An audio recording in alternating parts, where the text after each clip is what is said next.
Good morning, everyone. Happy Thursday. It is September 21st, which is the Earth, Wind, Fire Day.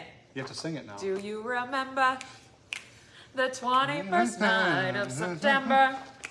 Then I don't know the rest of it, but it's going to be in my head all day long. It has been. It's going to be in everyone's head this now. morning. Well, thank you so much for joining. It is a good song. It's good. Yeah, I didn't realize. Yeah, it makes sense. The lyrics. I was like, all of September. You see that on. She said that right away this morning. I was like, "What do you mean? I don't know." I was like, the words. 21st night of September. So, like, do I need to explain it further? Yes, it's still early then. Okay.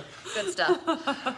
Well, remember, you can join us whether it's September 21st or not. Every weekday morning, we go live on Facebook. You can watch it anytime on your feed. After that, it stays there. We make it into a podcast as well. Just go to inform.com/podcast and look for the Inform Minute. You can also find us on our Inform YouTube channel and live every weekday morning on WDAY from 5 to 7. Not singing and dancing every morning. No, not every morning. Maybe we should add that because it kind of made the morning a little more fun. Okay. All right. We'll stick to the forecast. Okay. So already some rain. Yeah. We've been forecasting this. It's here. We knew it was coming. Yeah, they developed it was 11:15 when I was awoken by thunder last night here in West Fargo. So some heavy rain, thunder, lightning, even some small hail in spots. I did get a picture of about pea-sized hail in Castleton. Not enough to do damage, but if it's hitting your window pane, it's loud.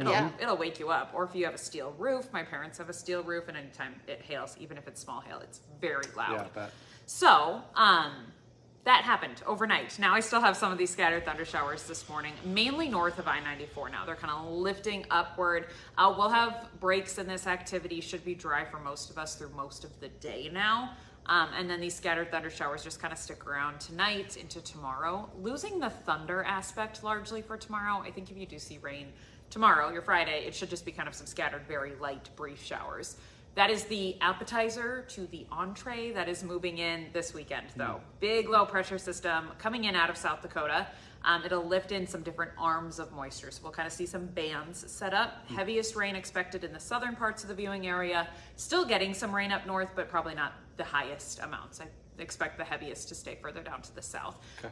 The system stalls out on top of us, which is going to give us steady, long-lasting rain through Saturday night into the day on Sunday. Sunday especially, your soggy day. Okay.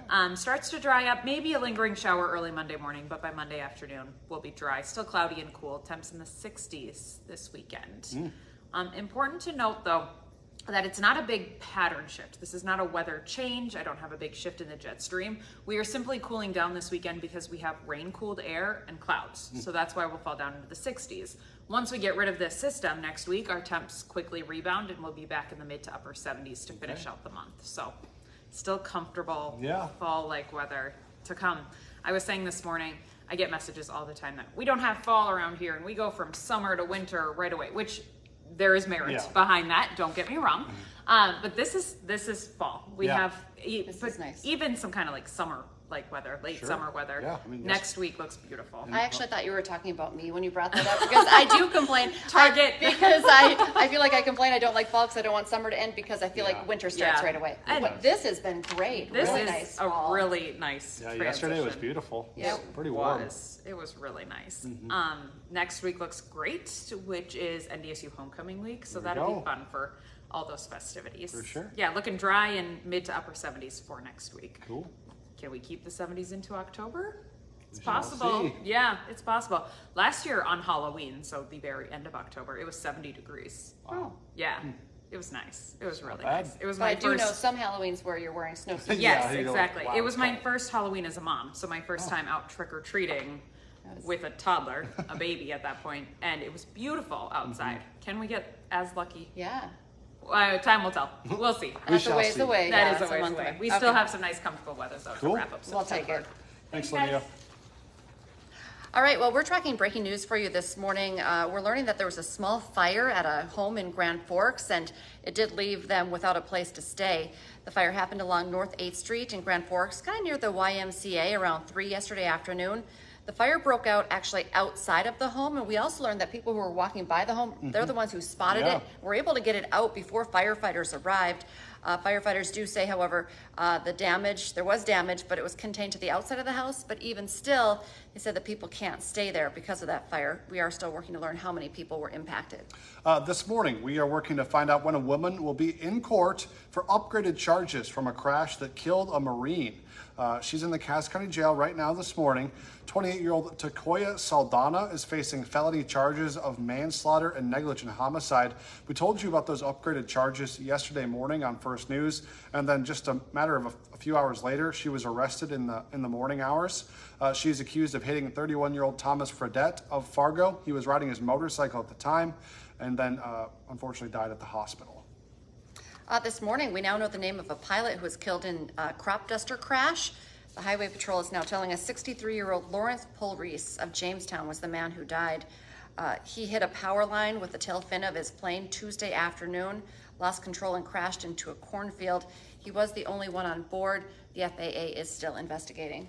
All right, a little more road work to tell you about today. 6th Avenue South between 4th and 7th Street South will be shut down. That's over by the Dill Hill area in Fargo. Crews will be doing some water utility work in that area over the next 10 days. And we have an update on a story we've been tracking for you for quite some time, that huge area impacted by construction in Moorhead.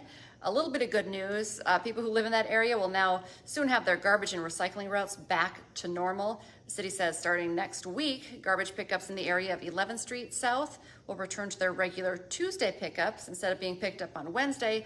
Also, they'll be able to put those cans in the front yard once again as well. So everything was just kind of off when your garbage day is different than you're used to. For sure. All right, new this morning, we now know that there will be a fundraiser for those groups of students that were hurt in a bus crash last week. It's actually going to be happening tomorrow night ahead of the school's football game. The Hatton-Northwood volleyball team, of course, was involved in a bus crash that left several hurt and one person dead. We had a lot of footage of that crash. It did not look good. The bus was on its side in a slew. Truck smashed to pieces. The pickup truck driver did die.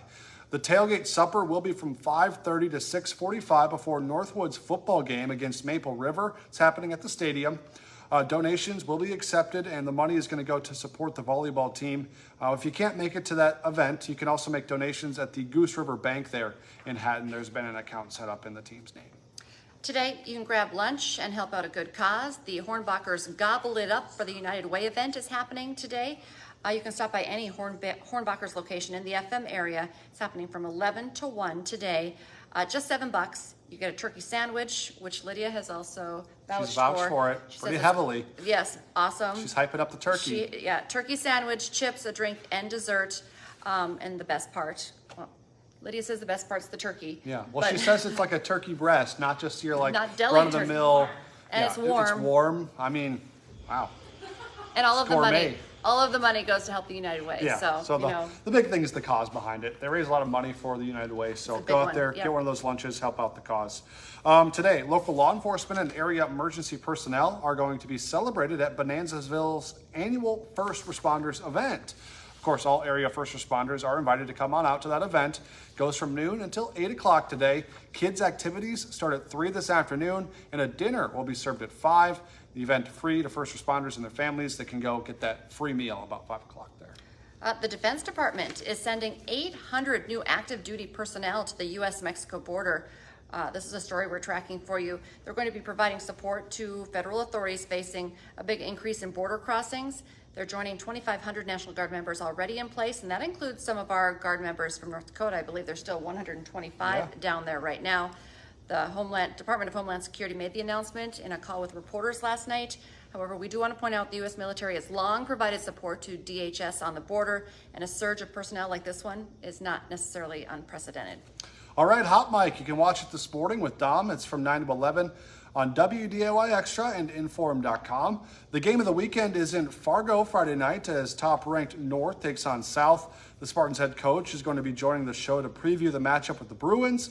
Plus, the Vikings have added 2 pieces on offense to try and get their first win as they play the Chargers this Sunday in Minneapolis. Remember, right now is a great time to get your Inform.com subscription. All of the headlines we just talked about, news, weather, sports, all in one place. 99 cents for your first 3 months. Just go to inform.com/subscribe to get that deal. And join us throughout the rest of the day on air. Our next newscast is at 11 o'clock, then this afternoon, 4, 5, 6, 9, and 10. And we'll be back tomorrow morning for First News from 5 to 7 a.m. Have a great day, everyone. Bye.